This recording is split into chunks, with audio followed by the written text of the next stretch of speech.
Good morning student, good morning. My self Kailash Chotiya, मेरा नाम कैलाश चोटिया है। जैसे कि बच्चों आप मेरे से परिचित हैं और जो रघुनाथ स्कूल जो रतनगढ़ का सबसे बेस्ट स्कूल है, सबसे अच्छा स्कूल है, सबसे फेमस स्कूल है, उसकी ओर से आपको घर बैठे ऑनलाइन क्लासेज उपलब्ध करवाई जा रही है।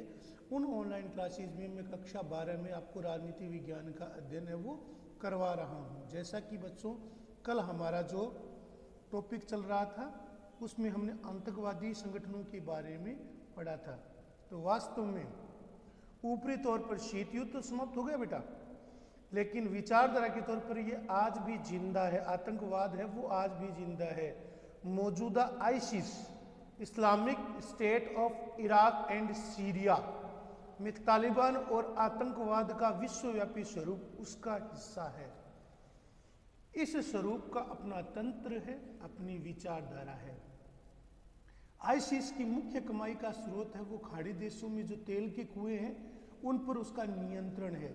इसकी प्राणवायु बहुराष्ट्रीय कंपनियां हैं। कई जो मल्टीनेशनल कंपनीज है उसमें इसने सीधा पैसा लगा रखा है। आतंकवाद अब कोई स्थानीय ढांचा नहीं है बल्कि एक वैश्विक ढांचा बन चुका है, एक विश्व स्तर का ढांचा है। इसके प्रभाव को सीमा में नहीं बांधा जा सकता। इसका प्रभाव है वो वैश्विक है, विश्वव्यापी है। इसकी मौजूदा विविधपूर्ण इसकी पूरी तरह से विश्वव्यापी ढांचा संरचना बनाती है। आतंकवाद आधुनिक हथियारों विदेशी धन के सारे फल फूल रहा है। आतंकवाद है वो उसे फंडिंग हो रही है, उसे विदेशों से पैसा मिल रहा है, खाड़ी देशों से उसे जबरदस्त आर्थिक मदद मिलती है और अत्याधुनिक हथियार है वो भी आज आतंकवादियों के पास है वो मौजूद है। तो जैसा मैंने आपको कहा है, आतंकवाद अत्याधुनिक हथियारों और विदेशी धन के सारे फल फूल रहा है। चाहे आईसिस हो, चाहे अल कायदा हो, चाहे तालिबान हो। दुनिया का सबसे सुरक्षित माने जाने वाला देश अमेरिका में भी आतंकवादी हमला हो चुका है। आज जब मैं आपसे बात कर रहा हूँ तब अमेरिका में राष्ट्रपति चुनाव की गिनती हो रही है। राष्ट्रपति चुनाव की है वो काउंटिंग चल रही है, जिसमें डोनाल्ड ट्रंप और जो बाइडेन है वो दोनों उम्मीदवार हैं। आतंकवाद अत्यधिक हथियार और विदेशी धन के सहारे फल फूल रहा है। तालिबान आतंकवादी संगठन है वो तालिबान, अल कायदा, हरकत उल जिहाद, हिजबुल मुजाहिदीन, लश्कर ए Taiba, al Qaeda, ISIS, LTTE, Khalistan commando force, ओदेन, रोबर्ती, द ओब्यूसोन, फलांगा आदि दर्जनों आतंकवादी संगठन हैं जिनके बहुराष्ट्रीय कंपनियों के साथ, जिनकी बहुराष्ट्रीय कंपनियों में अच्छी पैठ है, जिन्होंने बहुराष्ट्रीय कंपनियों में अच्छा खासा निवेश कर रखा है। तो ऐसे जो आतंकवादी संगठन हैं जो वैश्विक हैं, जिन्होंने बहुराष्ट्रीय कंपनियों से में पैसा डाल रखा है, निवेश के रूप में डाल रखा है, जिनका खाड़ी देशों में मौजूदा तेल भंडार है, उनके ऊपर कुछ नियंत्रण है, तो इन्हें विदेशी आय है वो खाड़ी देशों से हो रही है या विदेशी कंपनियों से जो बहुराष्ट्रीय कंपनियां हैं उनकी आय में इनके एक हिस्से से इनकी विदेशी आय हो रही है। यह कंपनियां दो प्रकार की होती है। एक तो नशीले पदार्थों की तस्करी करती है, नशीले पदार्थों की तस्करी है वो इसका काम रहा है, और दूसरी हथियार निर्माण करने वाली कंपनियां। तो हथियार निर्माण करने वाली कंपनियां और नशीले पदार्थों की तस्करी करने वाली कंपनियां और दूसरी हथियारों का निर्माण करने वाली कंपनियां। तो ऐसी दो प्रकार से बहुराष्ट्रीय कंपनियों में इनका निवेश रहा है जिनके माध्यम से ये पैसा है वो कमा रही है। जैसे आईसिस है, Islamic state of Iraq and Syria, जिसका इराक और सीरिया में जो मौजूदा तेल के भंडार है उनका पर नियंत्रण माना जाता है। तो आईसिस के आतंकवादी उनको विदेशी फंडिंग, बहुराष्ट्रीय कई एमएनसी बहुराष्ट्रीय कंपनियों में इनका सीधा निवेश है। इस सीधे निवेश के द्वारा इनको आय मिलती है और आय के माध्यम से ये आतंकवादी घटनाएं हैं वो करते हैं। आतंकवाद की ये रणनीति रही है कि हिंसा के माध्यम से सुनियोजित ढंग से आम जनता में दहशत पैदा की जाए, लोगों को मानसिक रूप से प्रताड़ित, लोगों को मानसिक रूप से तोड़ा जाए, लोगों में डर पैदा किया जाए, खौफ पैदा किया जाए, जिससे कि वो छोटी से छोटी घटना से बेचैन हो जाए, तो सुनियोजित ढंग से आम जनता में दहशत पैदा की जाए, सत्ता की प्रतिक्रियाओं में लाभ उठाया जाए और अपनी मांगों को उभारा जाए।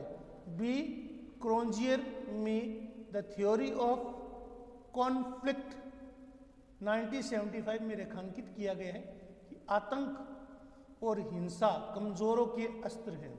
आतंक और हिंसा है वो कमजोरों के अस्त्र हैं, गरीबों के अस्त्र हैं। ये लोग संख्या में कम होते हैं और सत्ताहीन होते हैं, जो अपनी कम संख्या के बावजूद तलवार के बल पर, बंदूक के बल पर, जैसा कि माओ त्से तुंग जो चीन के जो कम्युनिस्ट पार्टी के जो सबसे पहले प्रमुख थे, उन्होंने कहा था कि राजनीतिक सत्ता वो बंदूक की नली से निकलती है, जिसके पास हथियार होंगे वही सत्ता पर राज करेगा। तो ऐसी विचारधारा वो कुछ आतंकवादियों की मानी जाती है। ये लोग संख्या में कम होते हैं, सत्ताहीन होती है।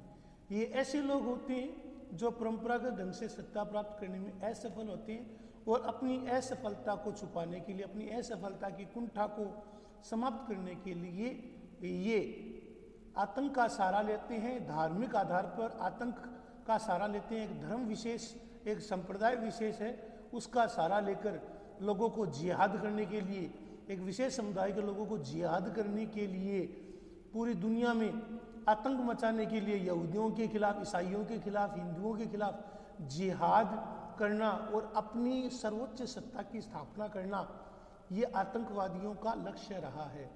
अगला हमारा जो आज का बिंदु है, धर्मांधता और आतंकवाद, यानी धार्मिक रूप से कट्टरवाद। धर्मांधता का अर्थ क्या? धर्म में अंधे हो जाना। धर्मांधता का अर्थ क्या होता है? धर्म में अंधे हो जाना। और आतंकवाद यानी धर्म ही सब कुछ है, धर्म से बढ़कर कुछ नहीं है, हमारा धर्म ही सबसे श्रेष्ठ है, हमारा धर्म ही सबसे बढ़िया है और अल्लाह ने हमें जिहाद करने का मौका दिया है और जिहाद करने से जन्नत मिलती है। ये जो विचार है, ये जो थ्योरी है, ये जो सिद्धांत है, वो आतंकवाद को बढ़ाने में मदद करता है।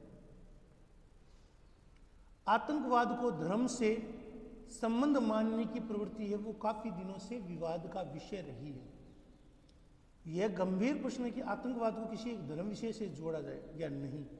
यह गंभीर समस्या है कि आतंकवाद को एक धर्म विशेष से, ये एक विशेष धर्म से जोड़ा जाए या नहीं जोड़ा जाए। यह मानना है कि धर्म के अनुयायी आतंकवाद को प्रश्रय देते हैं, यह मानना है कि धर्म के अनुयायी, विशेष धर्म के अनुयायी है, वो आतंकवाद को प्रश्रय देती हैं, यह बिल्कुल असत्य और निराधार है। पश्चिम देशों के आतंकवाद के विश्लेषकों का मानना है कि कुछ देशों में धर्म विशेष का हिंसक उत्परिवर्तन काफी गंभीर विषय, जो विगत पिछले 25 से 30 वर्षों में एक शक्तिशाली प्रवृत्ति और घटना के रूप में आया है। तो आतंकवादियों ने क्या किया है? आतंकवादियों में एक विशेष गुट के प्रति समर्पण का भाव न होकर एक समुदाय विशेष के प्रति समर्पण का भाव रखना एक नकारात्मक प्रवृत्ति रही है, क्योंकि एक विशेष गुट के प्रति समर्पण का भाव नहीं होता, एक विशेष धर्म के प्रति समर्पण का भाव होता है, जो स्वस्थ लोकतांत्रिक समाज के लिए हितकारी बिल्कुल नहीं है। जो लोकतांत्रिक मूल्यों, लोकतांत्रिक सिद्धांतों, लोकतांत्रिक जो मूल्य है, नैतिकता, धर्म, सत्य, अहिंसा, ऐस्ते, प्रेम, दया, सहानुभूति, जो मूल्य हमारे, उन मूल्यों के खिलाफ है, जो एक स्वस्थ लोकतांत्रिक समाज के लिए बिल्कुल हितकारी नहीं है। आत्म बलिदान और असमित आत्म बलिदान, अपना स्वयं का बलिदान कर देना, अपने स्वयं को मार डालना, सुसाइड के रूप में, अपना सुसाइड बम्बर के रूप में अपने आप को डालना, ब्लैकमेल करना, लोगों का जबरन या लोगों से जबरन धर्म वसूली करना, निशंस बुरी तरह से, जैसे आईसिस ने जब अबू अल बकर अल बगदादी की जो सत्ता थी, तो आईसिस ने लोगों को किस प्रकार यजीदियों को, शियाओं को किस प्रकार गला रेत कर काटा गया था, जगह जिसको टीवी में भी दिखाया गया था। नृशंस हत्याएं करना आतंकवाद की विशेषता बन गई है, जिसके तहत लोगों को निर्ममता से गला रेत कर और उसका सीधा प्रसारण करके लोगों को काट दिया जाता है, या लोगों को मार दिया जाता है, या लोगों को गला रेत दिया जाता है। जम्मू कश्मीर जो में आतंकवाद है, वो पूर्ण रूप से पाकिस्तान प्रायोजित है वो और वह अलगाववाद और पृथकतावाद की श्रेणी में आता है। तो जम्मू कश्मीर का आतंकवाद है वो पृथकतावाद की श्रेणी में आता है। पाकिस्तान में वर्ष 2014 में स्कूल में घुसकर मासूम बच्चों पर अंधाधुंध गोलीबारी करके 132 बच्चों को हत्या आतंकवाद का वास्तविक कितना भयानक चेहरा है, जिसमें बेचारे छोटे छोटे मासूम प्यारे बच्चे जो स्कूल में बैठे थे, जो निरपराधी थे, जिनका कोई दोष नहीं था, ऐसे प्यारे प्यारे बच्चों को, निहत्थे बच्चों को आतंकवादियों ने स्कूल में घुसकर मार डाला। उन प्यारे प्यारे बच्चों के 132 बच्चों की हत्या कर दी गई, खून से उनके भीगे हुए बस्ते। ये देखो कितना भयानक, कितना विभत्सकारी दृश्य है।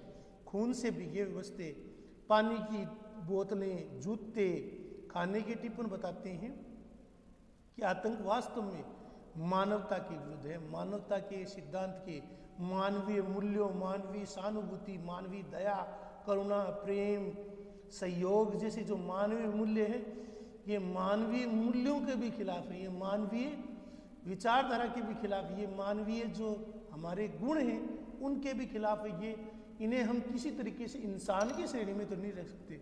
इन आतंकवादियों को हम किसी तरीके से हम इंसान तो नहीं कह सकते, हत्यारा, बर्बर, हिंसक कह सकते हैं, या पशुवत व्यवहार करने वाला कह सकते हैं। जो खून से भीगे हुए बस्ते थे, उनके पानी की बोतलें, खाने के टिफिन बताते हैं कि आतंकवाद का कितना विभत्सकारी चेहरा है वो दिखाई देता है। वो मानवता के विरुद्ध अपराध है, मानवता की इंसानियत के विरुद्ध अपराध है आतंकवाद की प्रवृत्ति। इसके मुख्य 3 पात्र होते हैं आतंकवादी के। कैसे कैसे होते बेटा? आतंकवादी गुट, विरोधी गुट और सरकार। आतंकवादी गुट जिनके प्रमुख गुट होते हैं, प्रमुख संगठन होते हैं, विरोधी गुट और सरकार, आम जनता, अन्य देशों की सरकार और आतंकवादी गुट इसके दर्शक होते हैं। आम जनता, इस बेचारी जनता है, वो कुछ नहीं कर सकती। अन्य देशों की सरकारें और आतंकवादी जो गुट हैं वो इसके दर्शक, अन्य आतंकवादी गुट हैं वो इसके दर्शक मात्र होते हैं। तो आम जनता, अन्य देशों की सरकारें और आतंकवादी गुट इसके दर्शक होते हैं। भारत में आतंकवाद, टेररिज्म इन इंडिया। तो भारत में आतंकवाद क्या है? आतंकवाद कोई नई प्रवृत्ति नहीं है, कोई आज की प्रवृत्ति नहीं है जिसका कि आधुनिक युग में अवतरण हुआ हो। इसका एक लंबा इतिहास रहा है। यह लंबे समय तक या लंबे समय से चला आ रहा है। भारत के संपूर्ण इतिहास में शक्ति को प्राप्त करने के लिए आतंक का बार बार प्रयोग हुआ था। भारत में पिछली सदी के 2 दशकों के पंजाब के आतंकवाद, भारत में जो पिछली सदी रही थी उसके 2 दशकों में करीब 20 साल तक पंजाब में आतंकवाद भयानक रहा था। जम्मू कश्मीर के आतंकवाद और वर्तमान में विभिन्न राज्यों में सक्रिय नक्सलवादी, ये भी एक तरीके से आतंकवादी है। तो नक्सलवादी और उत्तर पूर्व के विभिन्न राज्यों में जो उग्रवाद है वो अलगाववाद के रूप में है, को आतंकवाद की परिभाषा में शामिल किया जा सकता है। तो हम कह सकते हैं भारत में पिछले 2 दशकों में चाहे पंजाब का आतंकवाद हो, चाहे J&K जम्मू कश्मीर का आतंकवाद हो, वर्तमान में कई राज्यों में जो नक्सलवाद है, चाहे छत्तीसगढ़ है, चाहे झारखंड है, चाहे उड़ीसा है, चाहे आंध्रा है, चाहे महाराष्ट्र के कुछ हिस्से हैं जहाँ पर नक्सलवाद है वो समय समय पर अपने पैर है वो उठाता है। पश्चिम बंगाल में भी कई जगह नक्सलवाद है वो अपने पैर उठा रहा है। उन्हें राजनीतिक पोषण मिलता है, उन्हें राजनीतिक संरक्षण मिलता है। और उत्तर पूर्व के जो हमारे विभिन्न राज्य हैं जिन्हें हम 7 सिस्टर कहते हैं, उसमें भी उग्रवाद को आतंकवाद की परिभाषा में शामिल किया गया है। भारत के जम्मू कश्मीर में, जो भारत का जम्मू कश्मीर है, जम्मू कश्मीर राज्य के कई स्थानीय आतंकवादी संगठनों के अतिरिक्त कई विदेशी आतंकवादी संगठन भी शामिल हैं। तो भारत में जम्मू कश्मीर है, उसमें लश्कर-ए-तोयबा, हिजबुल मुजाहिदीन, लश्कर-ए-जानवी, आईसिस, अल-कायदा, तालिबान, इसके अतिरिक्त अन्य कई जो खूंखार आतंकवादी संगठन है वो भी इसमें शामिल है। भारत में सन 2016 तक कुल 38 आतंकवादी संगठनों को अनाधिकृत गतिविधियों या UAPA के तहत प्रतिबंधित किया जा चुका है, जिसमें कई संगठन है, जैसे कई सीमे जैसे संगठन है जिनको गैर कानूनी घोषित कर दिया गया। तो भारत में जम्मू कश्मीर में राज्य में कई स्थानीय आतंकी संगठन के अतिरिक्त कई विदेशी गुट, विदेशी समूह, विदेशी आतंकवादी गुट भी सक्रिय हैं जो जम्मू कश्मीर की शांति व्यवस्था के लिए खतरा है। हिजबुल मुजाहिदीन, लश्कर तोयबा, हरकत उल जिहाद, हरकत उल मुजाहिदीन, लश्कर जहानवी, तालिबान, अल-कायदा, आईसिस जैसे विदेशी आतंकवादी संगठन भी जम्मू कश्मीर में कार्यरत हैं जो लोगों से बर्बरता, कट्टरता, सुरक्षा बलों पर हमला करना, स्थानीय जनता को पीड़ित करना, मारना, काटना, इस प्रकार की गतिविधियां हैं वो करते हैं। तो भारत में वर्ष 2016 तक कुल 38 आतंकवादी संगठन थे जिन्हें अनाधिकृत गतिविधियों के कारण जिन्हें प्रतिबंधित किया जा चुका है। भारत में आतंकवाद का स्वरूप क्या है? जैसा कि बताया बच्चों मैंने आपको, तो भारत में जो सक्रिय है बेटा आतंकवादी संगठनों की प्रवृत्ति एक जैसी नहीं है। यद्यपि सभी आतंकवादी संगठन है वो हिंसा, भय, डर, लोगों में कुंठा, लोगों में भय, मानसिक रूप से मनोवैज्ञानिक प्रभाव डालना, लोगों को डराना, लोगों को भय से कंपायमान करना, यह उनका उद्देश्य रहा है। इसके लिए वो विभिन्न तरीकों का इस्तेमाल करते हैं।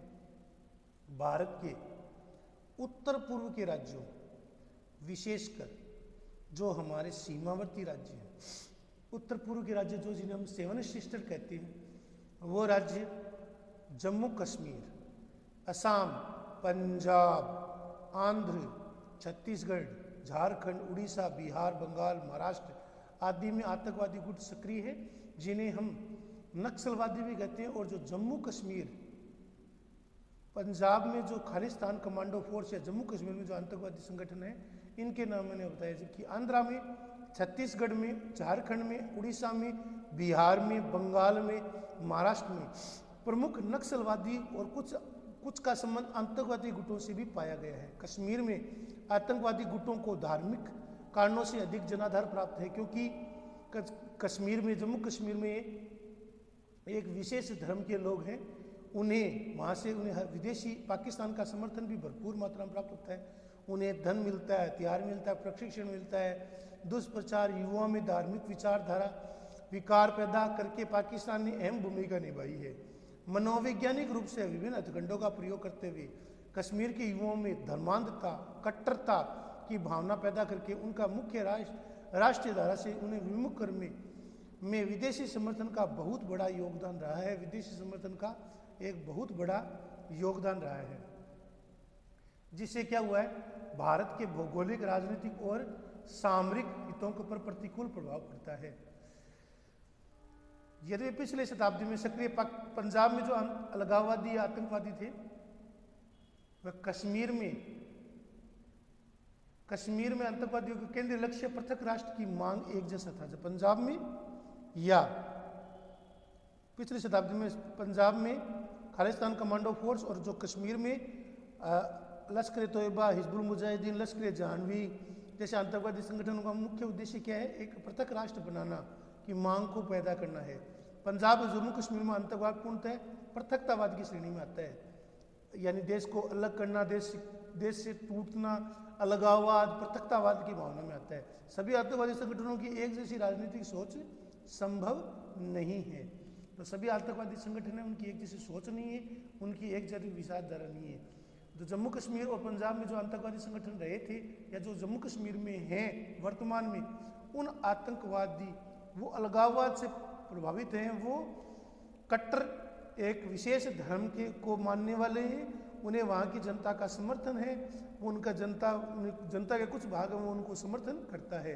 तो ये जो आतंकवाद है, ये जम्मू कश्मीर का आतंकवाद और जो पंजाब का आतंकवाद रहा था, वो अलगाववाद या पृथकतावाद की श्रेणी में आता है। तो आज का आपका ये होमवर्क है, इसको आपको लिखना है, याद करना है, समझना है।